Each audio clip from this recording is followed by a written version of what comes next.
A lot of kids have told me that they feel hopeless or that they feel ambitionless. And though some clearly see a positive future, they're not as bold faced about going for it as they recognize the people of the past have been. I know in my day, we always said stuff like, oh, yeah, when I grow up, I'm going to be a, whatever.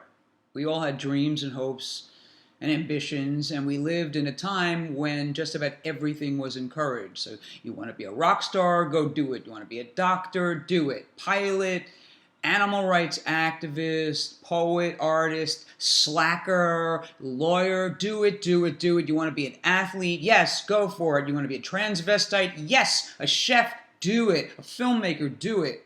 It didn't matter what we wanted to be. It could be positive or negative. We were encouraged to be anything we wanted, and we were instilled with this idea that anything we wanted to be, we could be, just by believing in ourselves. That was the zeitgeist. That was the way it was. Well, things are not like that anymore. And the young people of today don't have the brass balls that we did. But one thing is for sure, and I want to say this to everyone who's younger than 25 years old, no one is going to save you but you. Forget blaming the older generation or computers or cell phones. The truth is that between whatever the generations before you left as their legacy, as unfair as it may seem, and the nonstop world of texting that you all seem to not be able to live without, one truth exists for your future. You are going to have to whip it together somehow and save your own asses, because there's no grown-up that's going to come save you. I know that sounds cold, but it's the truth. So if you're ever going to advance in your life, you're going to have to take a look at the ways of old and incorporate them into your new ways, which means you're going to have to dream a dream and assume that you can make it real. So your group, you're not excluded from the dream club. We're all humans. If we can do it, so can you. So just don't be afraid of life. You may be young, but that doesn't mean that you have forever either. Don't be afraid to own your talent. Don't be afraid to be something great. Don't be afraid to even be something less than great. Just as long as you actually do something with your lives. Don't hang around waiting to be stimulated or saved. It's fallen on you, and you are going to have to stand up to the pressure, just as every generation has had to stand up to their own version of the pressure. You don't just die out of this, not when you're young. You go on to live. In fact, the life you go on to live is your own, and that youth doesn't last forever. So understand that this future of yours, it's going to have to be filled with something other than texting and complaining. You're not the only one who can change your life. You are the only one who can change your life. Nobody else. You can be influenced, but in the long run, it's up to you. So, if you think that there's anything special about yourself, and almost everybody thinks there's something special about themselves in some way, then go for it. Go. Do your thing. Be a tattoo artist or a writer or a psychiatrist or a candidate or the president. Change the world. Change your world. This one's up to you, kids.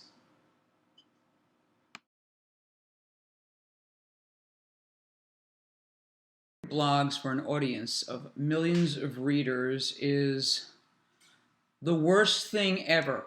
I know, you'd think it was the greatest, but it's just not. What's great about it is that because I'm compulsively creative, I get to vent and rant and purge on a daily basis. I get people to read whatever I write, and that's satisfying to a degree, but it also sucks. It sucks because the second you write anything, people take you seriously. And that means every word you say is unfairly scrutinized to such a degree that by the time it's been interpreted by a stranger, well, they take a little from column A and a little from column B, and they create this sort of sum package of you that they now stamp on your head. And each individual does their own version of this interpretation thing. And before you know it, there's this entire audience of strangers who, because of their personal take on what you write, they feel they know you, and then they have the right to praise or condemn you as they so choose to. It's funny because The praise is usually what really gets to people because it gets people jealous. The negative stuff is what gives the obvious thrill, like, ooh, she's being put down. Let's watch this. This should be good. It's kind of like a Coliseum thing, you know? Feed her to the lions. Let's watch. Rawr. So when you write a blog or a status message on Facebook and say it gets like a lot of praise or admiration, you simultaneously push a million buttons in people who can't deal with all those good vibes because for some reason a lot of people cannot tolerate kindness or good vibes without feeling resentful. I don't get it, but I do acknowledge that it happens. So the worst of it is when, as a blogger, you get compliments, and those who can't stand the compliments decide that you, the writer, are some kind of egomaniacal monster that thrives on compliments and cares nothing for anything but being praised. I could tell you, I don't write for praise or for blame. I just write because I am compelled to. I appreciate kindness, but I don't demand it, and I certainly don't love the drama or the put-downs or the challenges that happen almost every time I set pen to paper, so to speak. For some of us bloggers, the majority of the work gets lost in the way the readers perceive the reaction to the pieces by other readers, as opposed to by the pieces themselves. That's why I don't allow comments on my personal blog. People judge me on what they think of my audience so much more than what I'm actually writing about. The more my audience loves me, the more hate mail I get. The more specific and honest I get with my posts, the more people take it personally, as if I were writing it just for them. And I will tell you this, I write none of it for anyone or about anyone. It's all for myself. That I'm read is an honor, and I'm grateful for the balance of being able to write and being able to be read.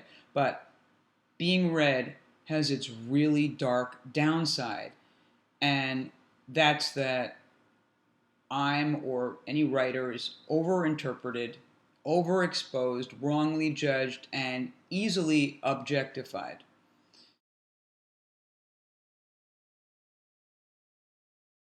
This year, I personally did a lot of statement making. I also reflected back on some of my statements and thought, yeah, I think I'm over that. I don't know, I just think it's an impossible ideal, this sticking to one idea thing. I think we make statements in order to own the place that we're at the time. And it's only through that ownership that we can move on past it. Like, I had to find myself at point A in order to know that point B existed, and so on and so on. I like knowing that point C is over there, and that even if I'm firmly invested in owning point B, I could easily shake it off and move to the next point. So I can't be nailed down, because I'll be moving off of it. In other words, I reserve the right to change.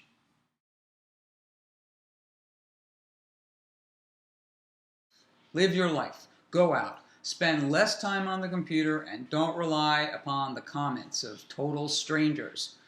We don't want to be there on our deathbed wondering if anyone is going to mourn us on Facebook after our death. It's got to be bigger than that. So if you've got family, you're lucky. Hold on to them. If you've got friends, you're lucky.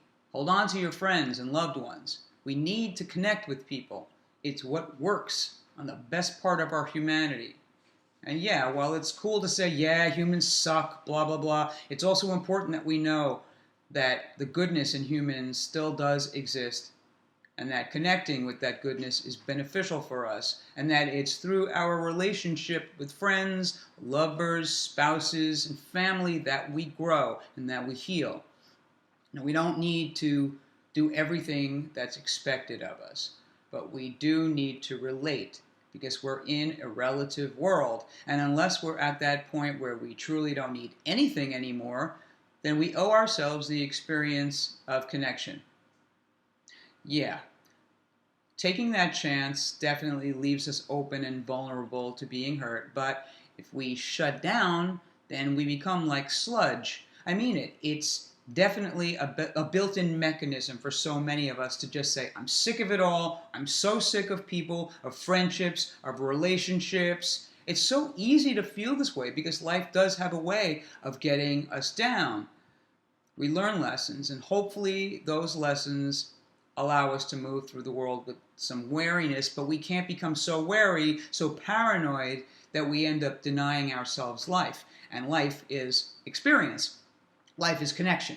Life is movement, walking, exercise, self-love. It's connection. It's facing our fears. Life is letting go. It's taking chances, doing things we thought we could never do. Life is definitely about forgiveness and moving on. And it's definitely about respecting ourselves as well as others.